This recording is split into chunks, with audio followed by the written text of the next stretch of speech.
Good morning, Zanzibar. It took me a long time to be able to do that. Zanzi is my dog. So why not, right? And it's more because I can't figure out how to get out of bed.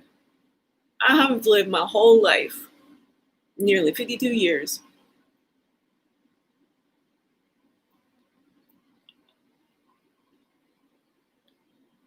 stopping sleep.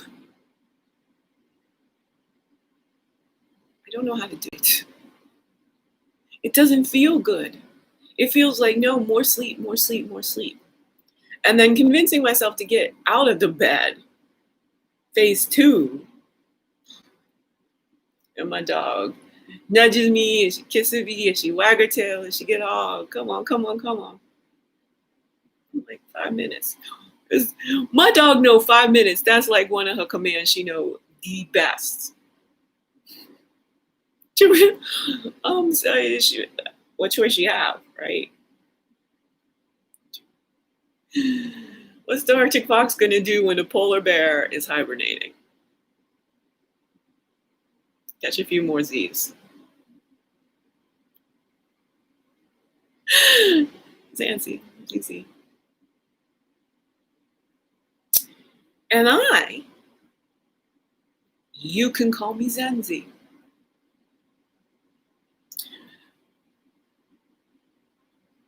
In the movie I wrote, Londolozy, it's a treatment, okay. The movie I created, I would like to hire, I'm looking for an executive producer and hire an African screenwriter, obviously.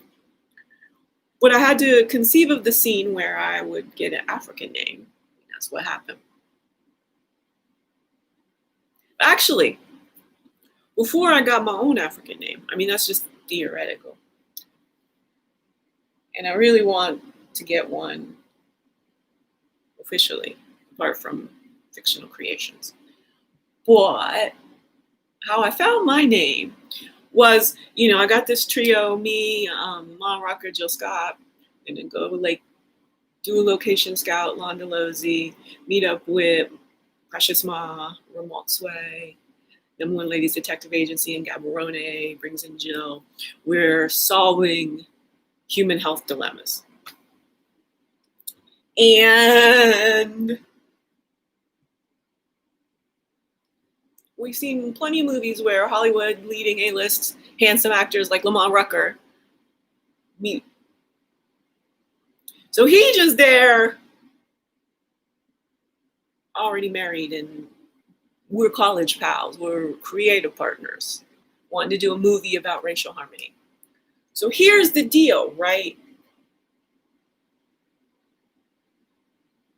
What's unexpected would be my pale amateur 50-year-old, somewhere near lean, journeying to lean self as the romantic lead. It's this whole thing, because why the character is named Lamar Rucker is what? You got to come in here, you got to do the odd couple. What is more odd couple than me and Lamar Rucker? Except it's not. It happened in real life. Pals. Knew each other during college. He went off and became an utter success, and I became an utter failure. Again, the dichotomy of the odd couple. And not in any role we've seen before. We've not seen the meet cute on the tweeter 25 years after college that then turns into like a discussion about the state of the world, which turns into, let's do something about this, like this. Like,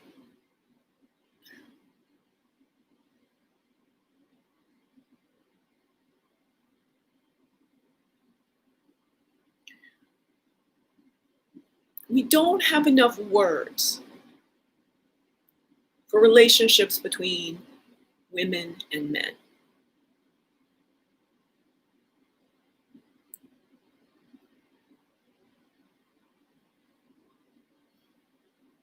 We didn't date. We weren't friends, like hang all the time. You know, I had many Black men as friends in college. Lamont was that one level outside of that. We had the same circle of friends, so we would be intersecting as a group. You know how it was in college, right? And so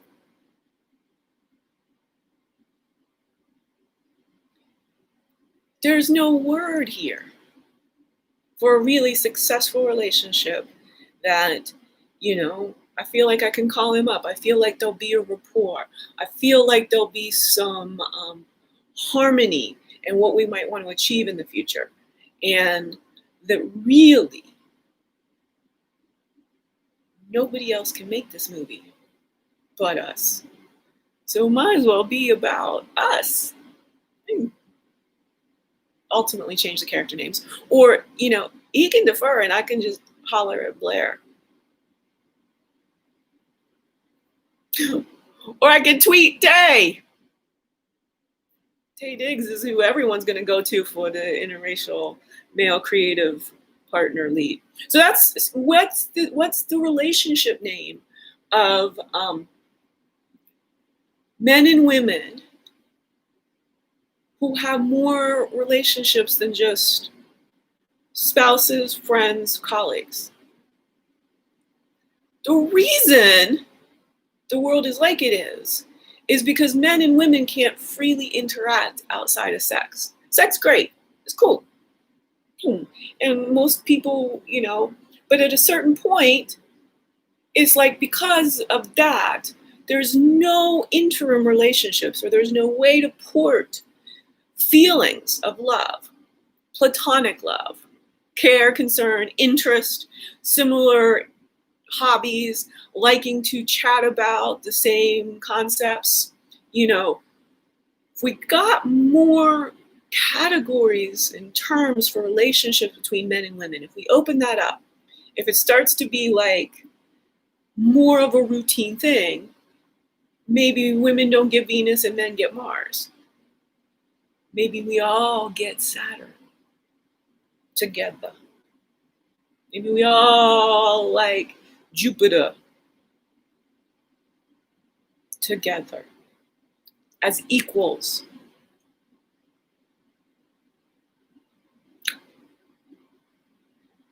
We really are very similar and utterly different. There's the whole problem we're having here in racism and black and white relationships and male and female relationships is it's both and in every single second. Identical and utterly different. Utterly different experiences, but identical biology. Some different organs, some different matrices of hormones, but all it takes to have a gender reassignment is hormone pills. I mean, there's surgeries, there's this, that, and the other thing. And many people will just express that naturally. They're just naturally drawn to being more masculine or more feminine. I personally am crazy masculine. I like to be analytical. I'm a degreed philosopher, software consultant, running payroll, implementing, upgrading, designing bolt-ons from scratch, pleasing the IRS.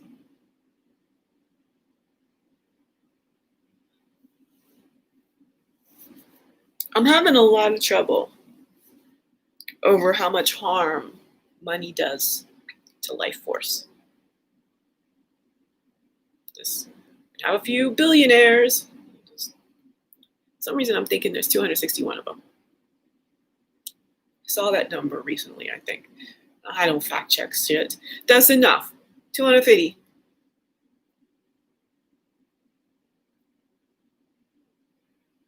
It's more than there's countries. So there's Of course, most countries have not even a millionaire.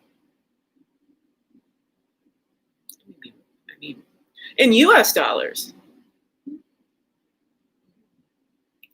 So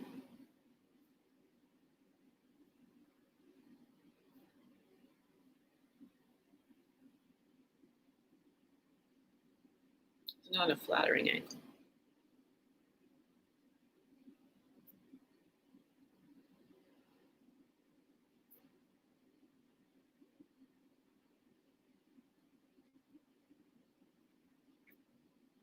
It's funny that the video just like freaks out when I move too much sometimes. Gets used to me sitting here, and then when I zhuzh, doesn't like it. So my purpose in this video was to process a really successful session last night and decided to feel like I just want to go right back to bed. I don't even want to eat breakfast. I don't need breakfast. Fasting is useful to me because I'm alone in the world. And I've been unable to work for a decade due to a toxic mold exposure.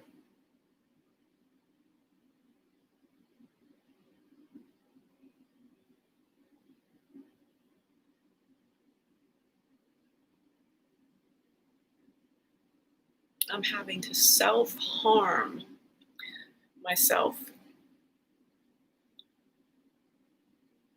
Self-harm to the extent that I am shortening my life. I'm at a point where any stress could literally kill me. I mean, I'm nearly 52. I could have a heart attack. I'm not going to have one. I don't think, but I'm saying that if I was to confront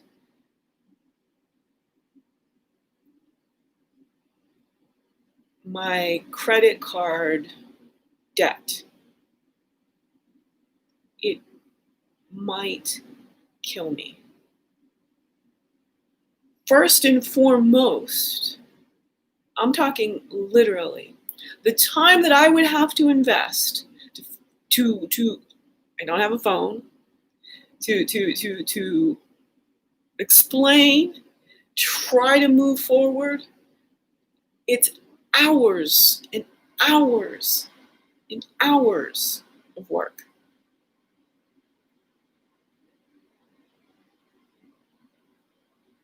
That I'm not spending doing what I should be doing, which is networking to find the patron who can invest and solve the problem. I'm trying to solve the problem.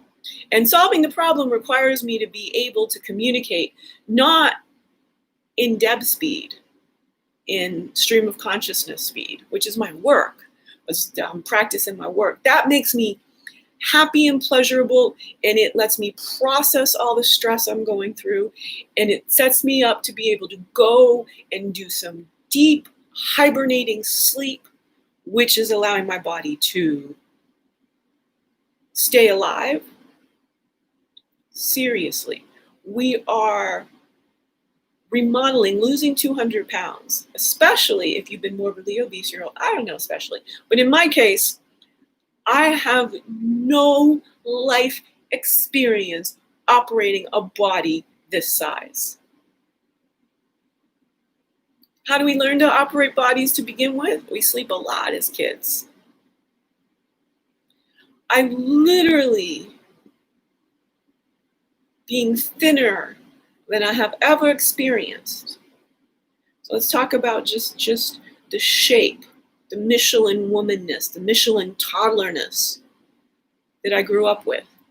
I was always the largest person in any cohort as a child. I'm not on skeletal standard. And so I'm struggling having had direct access to somebody with Parkinson's, I understand what's at stake here.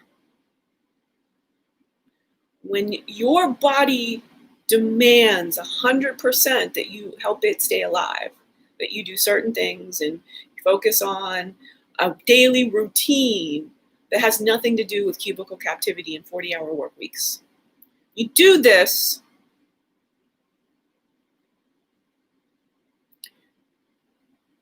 like the kind of stress that the credit card system wants me to endure because I'm sick. It's a catch-22. Should Visa be able to make me die? They shouldn't. They should be sued.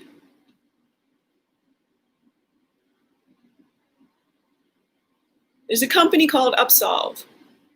I listened to a podcast by one of the early investors with the founder. It's great stuff. Okay, can I just say that's great?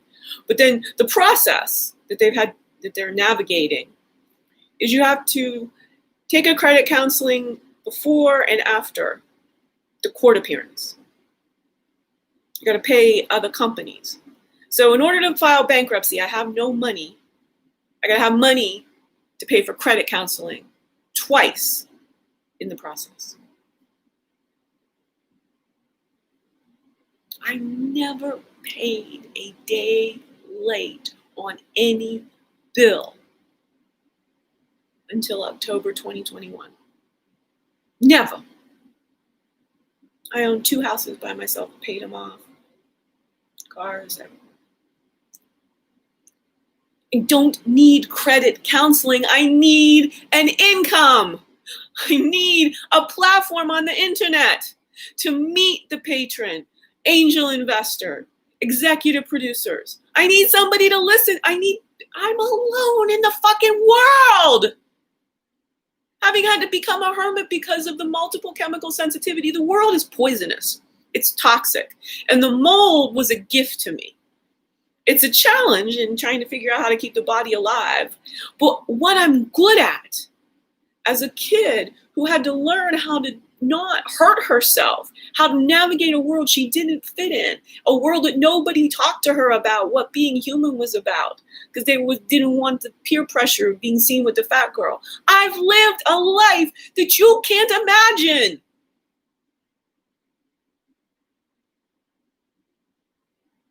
Isolating from the credit card situation is not a maladaptive. It is me doing what I can do to earn money, focusing on that 100%. The least amount of harm I can do in the world is be exactly who I am and stay alive, so that you can someday somehow have a ripple of some of the thought experiments I did in the video last night. I went full Eddie Izzard.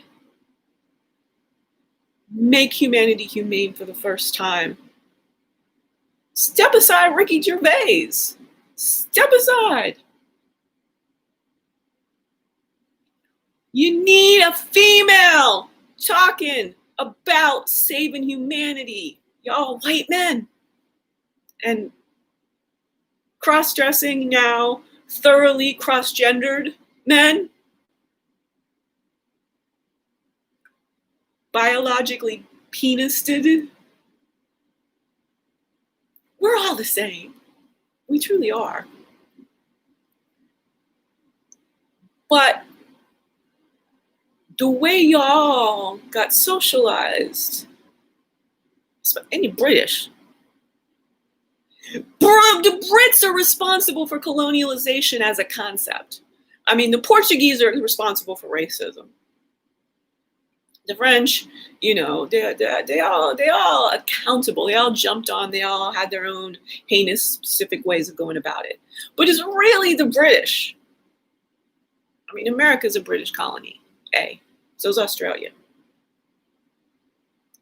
Brits are not the ones we want to be the only people trying to save humanity. Now, as that way, they've had to come to terms. I mean, I'm not discounting. I'm not saying anything wrong with it. You know, I love Ms. Eddie and Ricky. Can't take it. I need another pronoun for Ricky. Ricky, not like male, female. Ricky need a different. Like, how do you like get to be so much a dweeb and be so on point? You make being a dweeb on point. And I'm picking that word dweeb because I don't really know. And it's just it again, you know, it's just like Larry David, right? The guy he played in The Office is not really Ricky Gervais. Yet he actually truly kind of really is. Right? If you watched any of the Travels, the Carl Pilkington work, love it. This is what I'm saying. Ricky Gervais money, Ms. Eddie. You and I will have some fun. You start me up a tab. And let's get Ricky Gervais money.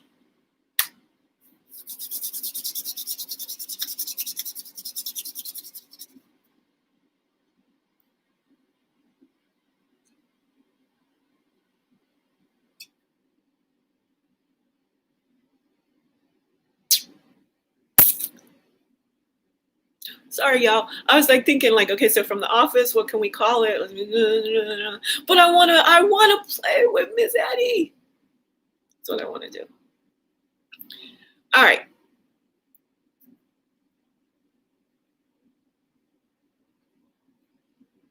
So much fun, so much fun.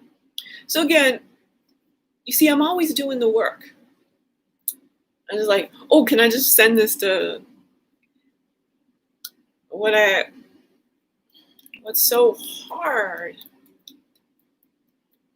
Nobody's paying any attention to me. And the chorus is always saying, got to have a 1 to 3 minute video. How do I make all of this come across? I think this is my better profile. I'm always doing it this way. A little lighting to just sort of, watch this go away. It's astounding. Back to asserting that I'm sort of running some developmental programs that I didn't run when I was a kid, because as I'm reducing the weight and going through, and some of the stuff that couldn't happen because I was morbidly obese is now happening. As far as the hibernating is the medicine, but in order for the medicine, I have to take the right medicine for the body to process. And that's movement. That's ecstatic trance dancing. That's improvisational. That's this.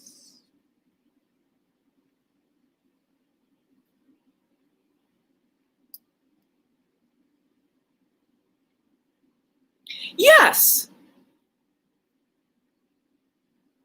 The acculturation of the US of hypocrisy goes, you're joking me.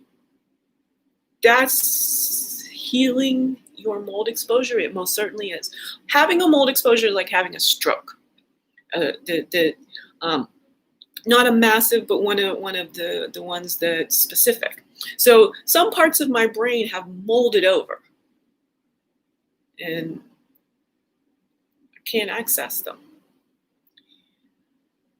I'm not even actually sure which. I've never heard anyone talk about the capacity to keep doing the same thing. Repetition is almost impossible for me.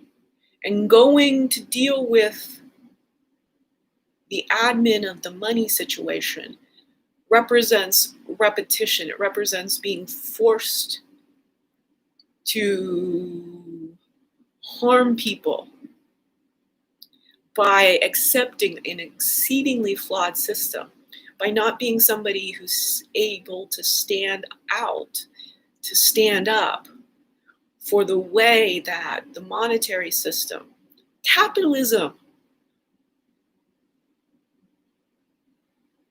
was twinned with racism from its birth. the legacy of capitalism is Portugal, in order to make money for the king, they were landlocked by Spain. They had to take the ocean sailing ships. They started trading with Africa. Somehow, some way, the whole slave situation occurred. Then they had to ease their consciousnesses, but they needed a lot of money.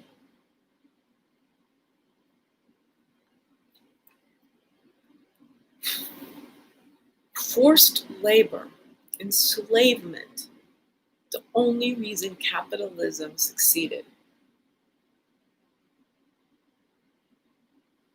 Reason socialism is so hard to make work when you're used to capitalism is you gotta pay labor. Labor comes first, people come first, jobs come first, ensuring that everyone has a livable wage, work to do.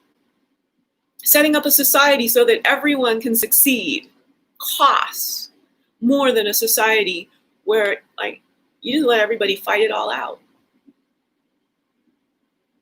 At a certain point, you realize, oh, well, I don't want to constantly have to see people begging for money.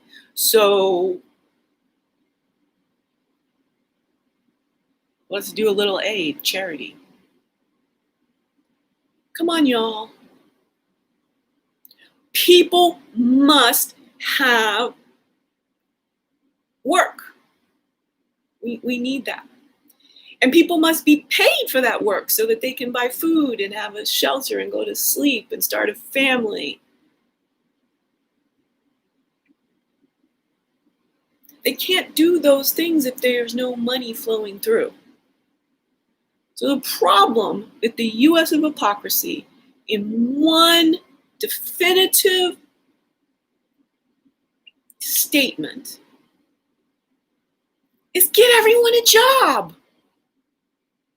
Then get everyone a job that is meaningful to them, that is right there in that sweet spot of it doesn't stress them out, but it's challenging. When we do that, and now we have the tech, we got the robots, we got the big data, we got the algorithms. This is all we need to do. Here we are trying to fight the past when we should be creating the present. Create an economy that guarantees 333 million citizens, there's 333 million jobs. Yeah, okay, there's kids and everything. Stick with me on we're philosophizing. Practically, here's how philosophy works. Here's why I'm so fucking smart. Child labor. Pro, con. I'm pro.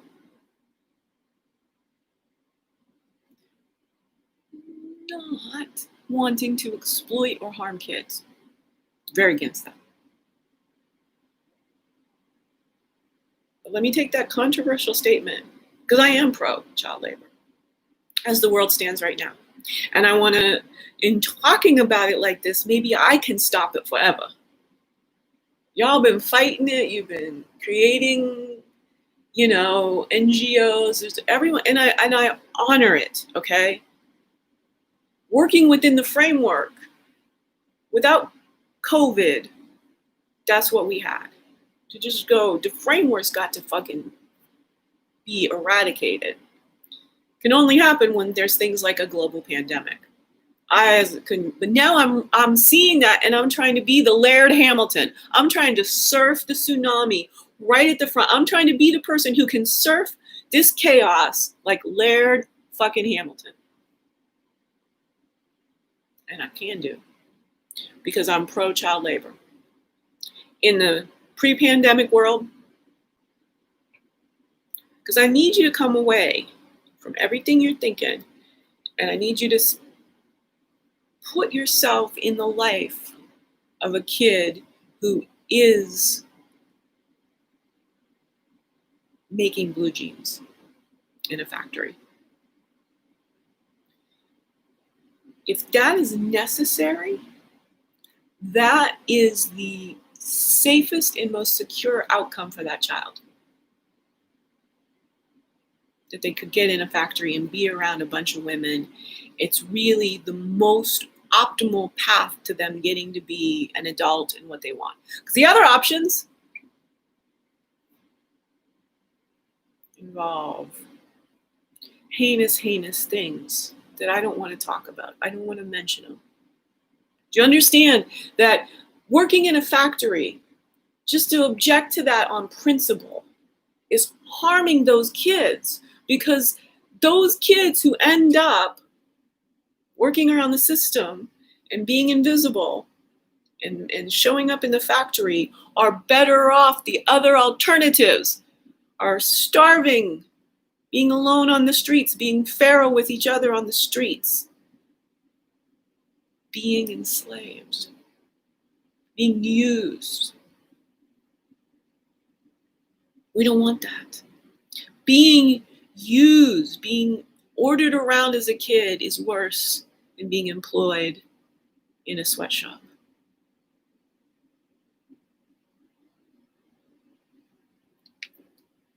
The problem is that the entire framework has to solve itself. You can't just try to go no child labor when you've got mafias and criminals because there aren't enough jobs for those guys. I'm telling you. I mean, we've got this legacy and it gets handed down of gangs and crime because those men weren't given jobs. Previous decades and previous generations. This has all happened from the late 1800s, when we went from being an agrarian world globally with some cities to nearly everyone going into cities, to all of us. And it's the fact that the cities are there, 7 million jobs for 7 million New Yorkers. Again, do you see how complex my thinking is? Because I do simply want you to just not be all, we don't want to lose track of picking numbers and then picking only people above 18. But in that seemingly tangent, we can talk about child labor. And no kid should work is not a very smart thing to say. It feels right. It emotionally is a principle. Let's get behind it. But there are some kids who are precocious. There are some kids who get to be exactly who they are from a very young age. And maybe your dad, the factory you end up working in is a baseball bat factory. And you have access to taking those bats outside every break. And this is a family thing. It's like an ancestral thing. And you're not being forced into it. You just get to kind of come show up. And you apprentice yourself as a 7-year-old to the bat designer or this person or that person that you enjoy talking to. So many people find that nugget of their future career in working in the family business. And that's sort of the concept of bring your daughter to work days, right? We just do it once or twice. Because what the fuck nobody wants to be in cubicle captivity. Now we don't get to is work from home. And we need to immediately take all of that inner financial district office space and put people in it, homeless people. I'll go first. I'll set up the program. All right. Yeah, my inner timing is adapting and changing. I was really good at hitting my marks of my self-selected numbering. And I'm sure that capacity is there. But this was a ramble, a rant. This was a process. This was a start my day being my best self. Explain there's this serious tension I may go have my oatmeal for my breakfast. It's been 35 minutes, so it'll be all warmed up now. And then I want to go back to bed. And I just don't want to. Because who wants to? It's 8:30 in the morning. My body's saying, can we have some rest? Some more rest. We did an hour of Kundalini yoga.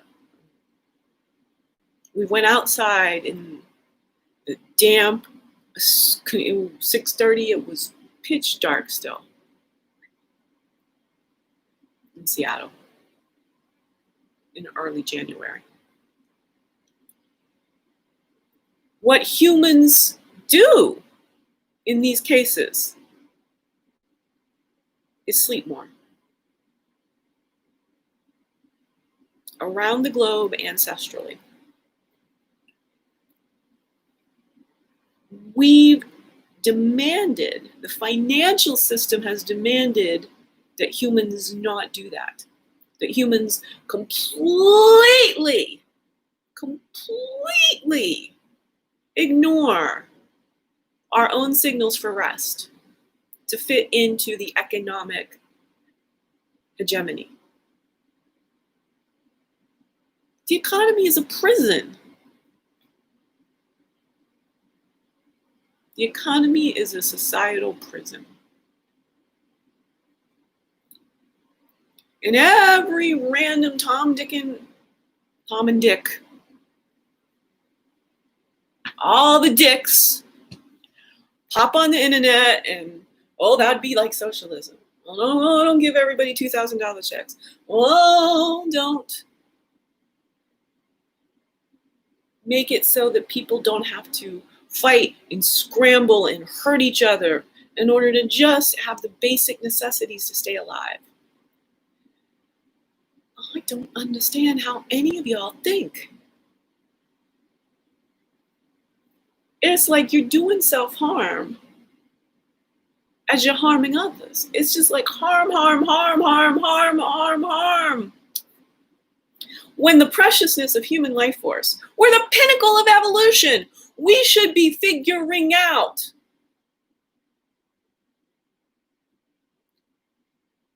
everything we've done wrong and righting it. We should be employing life-centric thinking. All right, y'all. This has been awesome. Hope somebody someday listens to this. What has been great for me working this out. This is evolved. There's been some great bits in here. I need to start annotating the long description. It's complicated. I understand how complicated it's.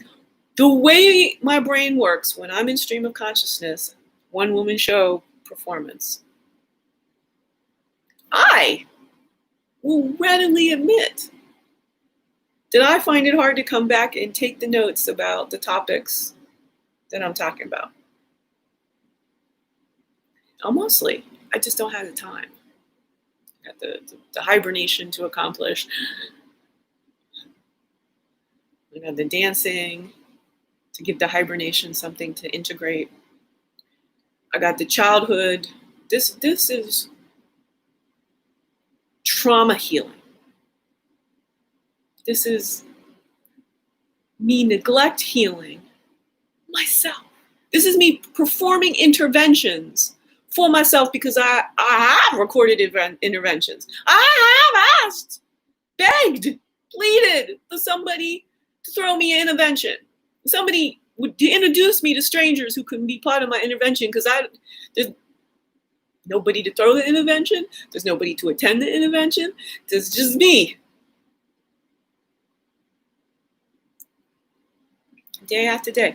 And like look at like this strange way like my fourth finger works.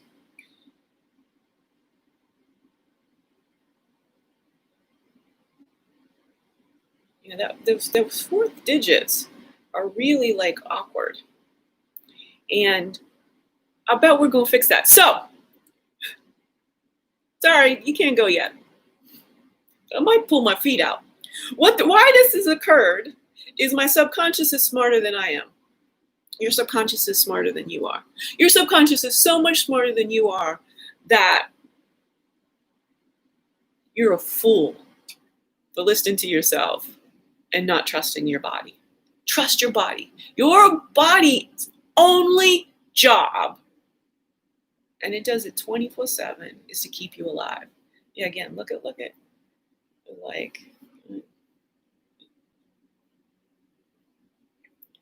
yeah, there's really, I don't have any these look at that.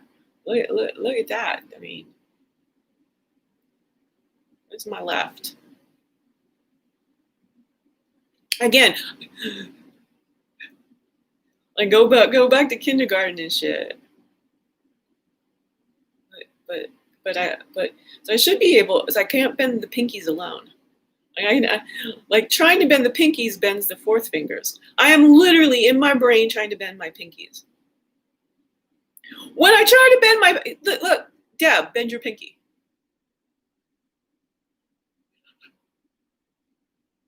What is this? This is what well-being philosophy was based on.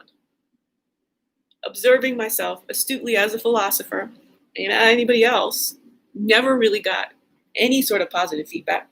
In fact, the fact that I had a body was always like the literal the polar bear in the room.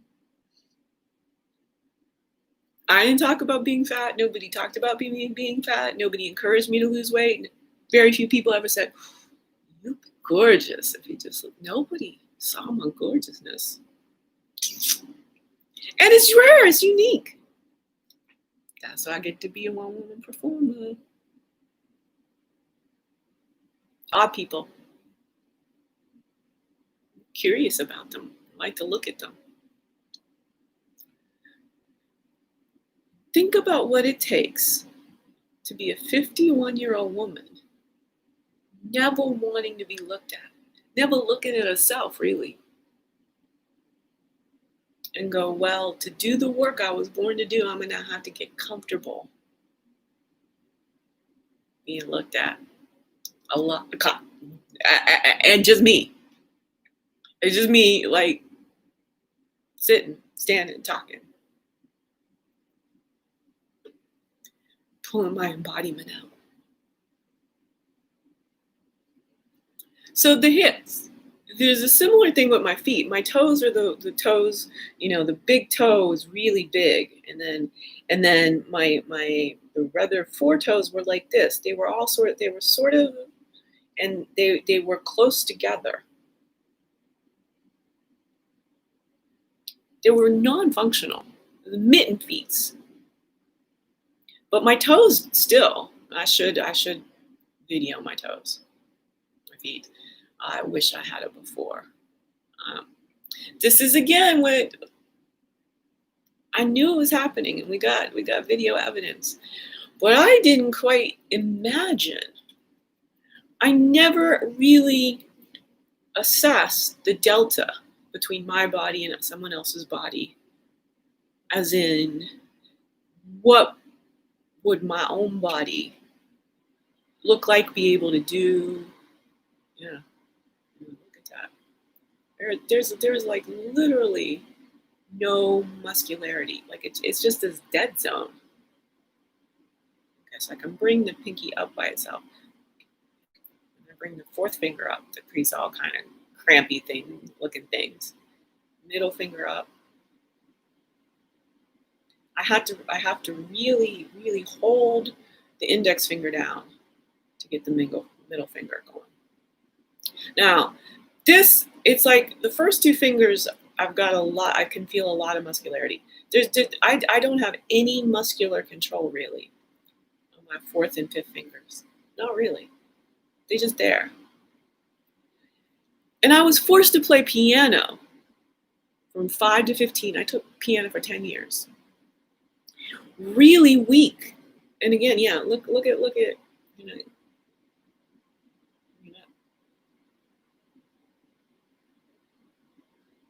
I think I'm being level, but look how this puppy rolls up. So does this one. And these down.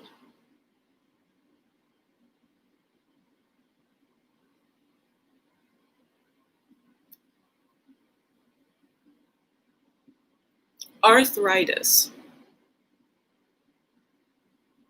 is probably mostly fascia, not being optimally bioelectrically conductive, but also like these things where our body is not biomechanically operating and structured. And, it's not like, I'm limber and creative, and this happened in my childhood, and it's probably sort of genetic. It's probably, again, back to the feet and the toes. My mom had both of her pinky toes like up on the next toe. They just didn't. But I'm gonna tell you something. That originates up in the ankle, up in how the whole lower legs, the calf muscles, and the way the knees function. My mom's knees always cracked when she walked up the stairs, and mine started when I was in single digits. I don't know, it's hard sometimes. Sorry, I really needed to touch my feet. This is what happens when you let the body take over. And the brain can follow along. I really think, it's a complete circuit. Body, brain, afferent. Circuit, bioelectricity, positive, negative, the flow of it. There's no good or bad. There's no this or that. They have to be flowing in harmony constantly, every just milliseconds. And think about the human body. I mean, I don't know that we can. I'm gonna go with gazillion. There's a gazillion afferent and efferent electrical impulses happening right now, just to keep me awake, sitting on a yoga ball. So, did you see in my movement that I'm like literally on a yoga ball? There's no chair behind me. And I have the room. I'm in the corner, right? So I can pop up the painting and be at World headquarters. Yeah, so think about the core strength. Think about all that. And it's all, this is where I sit.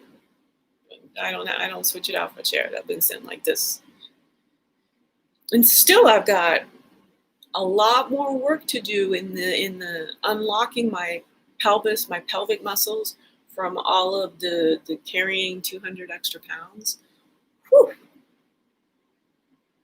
No wonder. I always slept as though my life depended on it. It did. And also because of the neglect situation, not being touched. This is where when I say there are developmental pathways, developmental processes that never really happen. The tensegrity of the human body is crucial to being the full coherent optimization of those gazillion afferent impulses between brain and body and biofield. No, I just confused the hell out of you. The math of life is 1 + 1 = 3. 1 + 1 = 2 is the truth, the circuitry. And it's there. But it's always immediately followed by sort of the emerging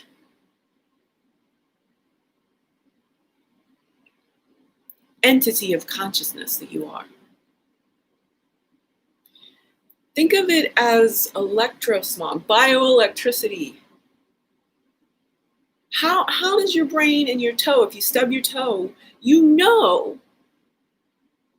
we all have experience. There's a second when you've stubbed your toe and you can anticipate the pain.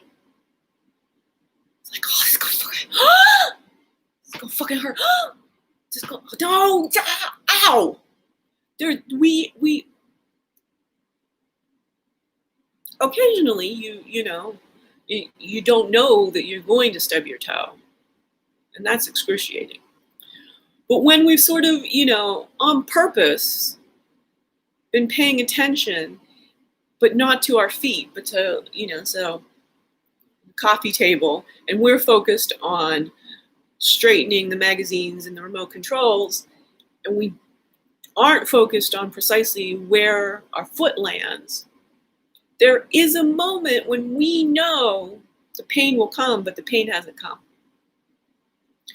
That asynchronous communication is from experiences, and it comes from your biofield. So it's pretty instantaneous that pain comes from that toe, but you can have a thought that accesses your memory bank fully that you're going about to be in excruciating pain way before. This is the physiological model that I'm operating on right now. It allows me to talk about the fact that if we want to fix the world, it is as simple as figuring out how many adults and create jobs for all of them. Make sure there's a framework so that there are 7 million over 18-year-olds. And again, now when we talk about retirement, I'm not going to go there, so it'll be too long.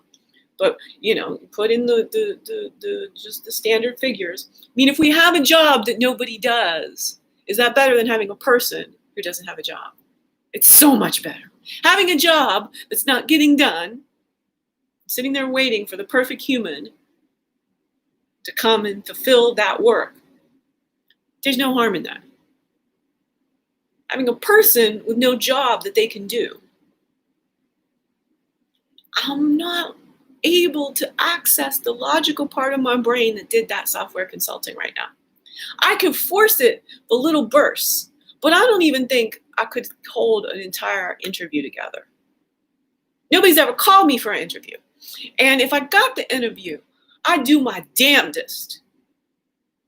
But when you are a 50-year-old woman and you have not worked in a corporate job, I've worked every single day. Guaranteed. Not in exchange for money, in saving my life, in knowing that saving my life saves the life of others because of how I like to talk about it. About how I can become a performer, about how I, as a philosopher, can pivot Western medicine from a disease care model that's all about the money to a well-being focused acculturation. I don't want to fight healthcare. But if I start acculturating people to how much ease and responsibility comes simply from learning to employ sound, I start dismantling the disease care system. If you take care of yourself every day with sound, with movement, vibration, these are the language of bioelectricity. Light, y'all, it's too far up the electromagnetic spectrum. The hertz in scientific notation. Our body doesn't transduce it. And our body has, filters and it evolved to not just burn the fuck up because of the sun rays. We can use them. Melanin is a superpower. It's a transducer, melanin. I just always come back to demolishing racism and establishing racial harmony. I'm going to self-extinct in 30 years unless we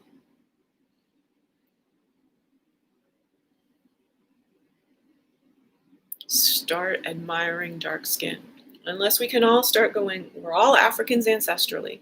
Listen to last night, I talk a lot about migration, what humans are like, is the title of it. And I think that's a whole That's it. It is. It's equivalent to, yeah. It's a show. I did it last night. Now I got to go back out and watch my film, take good notes. Taking notes, though, is the part of my brain that's molded over. Improving. I can't repeat things. Couldn't even walk on a treadmill for 5 minutes.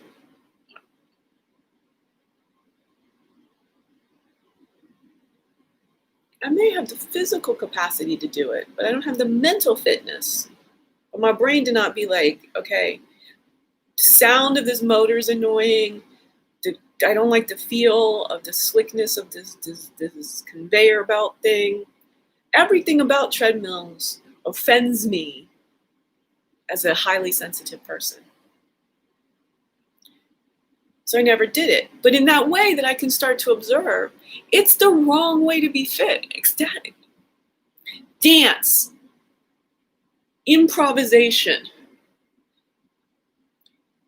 The measuring, the 1 + 1 = 2 aspect of our acculturation, that achievement and 4-minute miles and things like that. There's nothing wrong with them. It's just that some people are really good at that.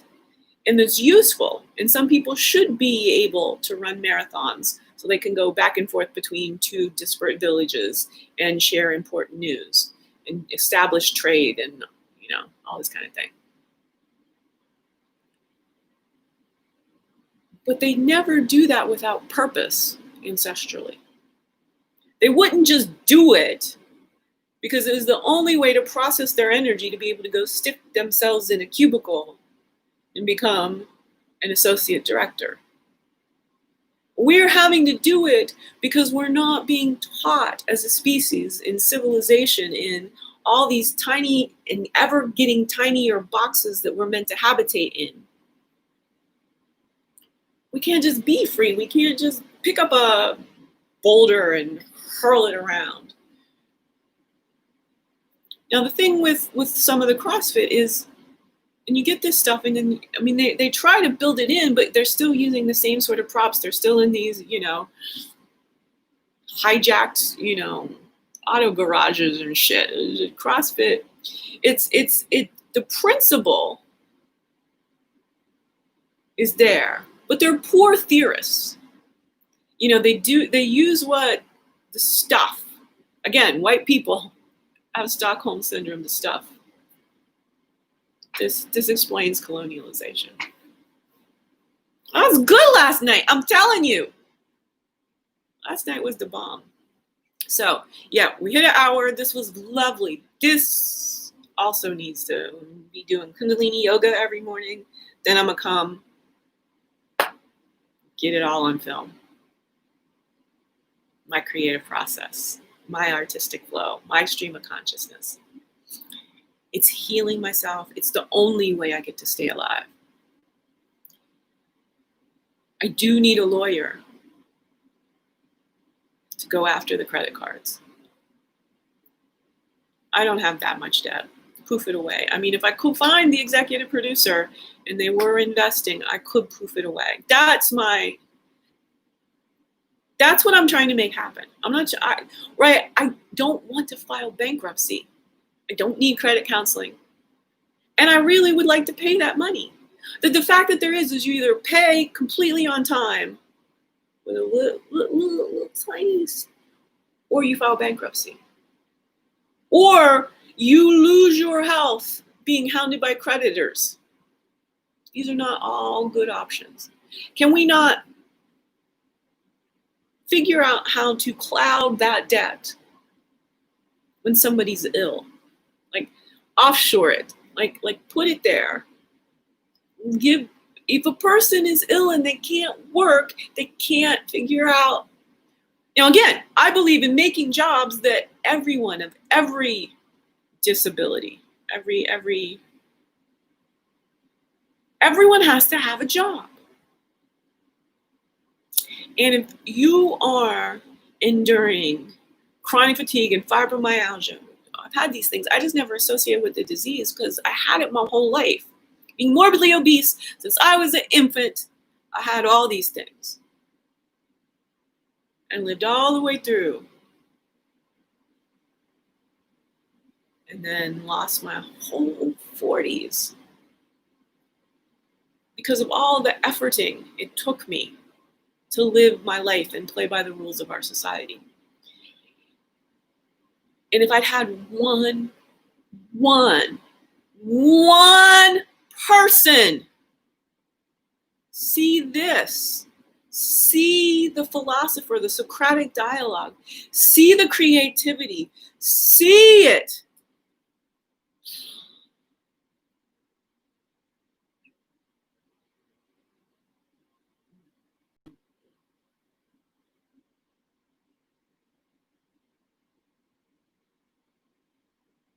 I got to live the life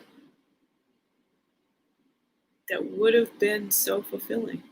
But now I'm gonna do it my second 50 years. Physiologically, my body has assured me after turning 50, if I don't die from financial causes,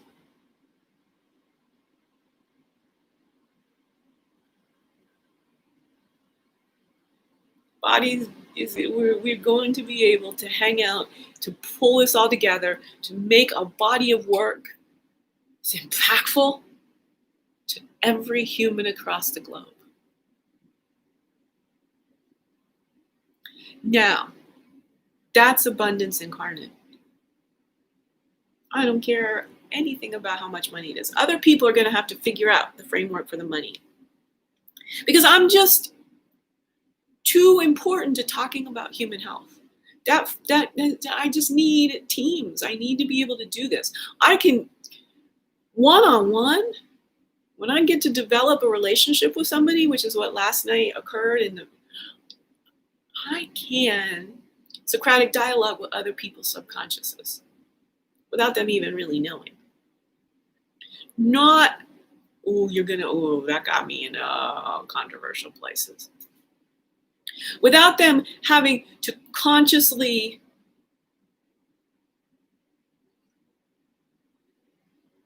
they are right there. I'm not doing things to people, but their focus is on the words that I'm saying, but their body is also entraining to my body. Okay? And if I do a movement that catches somebody off guard, disarms them, unsettles them, I can't, there's no doing to, it's resonating. So where they can resonate with me, that's the thing. Again, we're all about the mind's doing it. The mind is a 40-bit processor, and the body is a 40 million bit processor. The body always reigns supreme. The body is always primary. Consciousness, 100%, as far as we know, requires a body. From a single cell amoeba to a bird, to my dog Zanzi, to all of humanity. Consciousness is life force in any organic cell, any carbon-based life form. That's the basis of life-centric thinking, is that the capacity to move yourself as a cell, as an agglomeration of cells, as a civilization of cells, that capacity is life force, and I call it consciousness, and I am right. Consciousness is not just a property of human beings. It's an easy problem for me. I don't want to chicken or egg first it into being a hard problem. But I'm telling you, it's an easy problem. It's not really even a problem. Because there's nothing more truthful than that you are alive.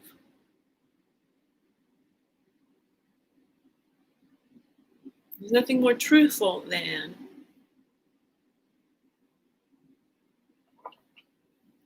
this adapter cannot move. It has no carbon and no life force. No carbon that can transduce a life force. So, carbon, the gateway gas. When I'm quickly talking about carbon, I am talking about the gas, carbon dioxide that we exhale. I'm talking about a component of cells that is a gas. Carbon is also coal. Carbon is also diamonds. Where did the resources of oil and coal come from?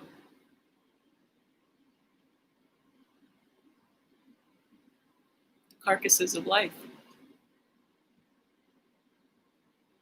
Harmony, y'all.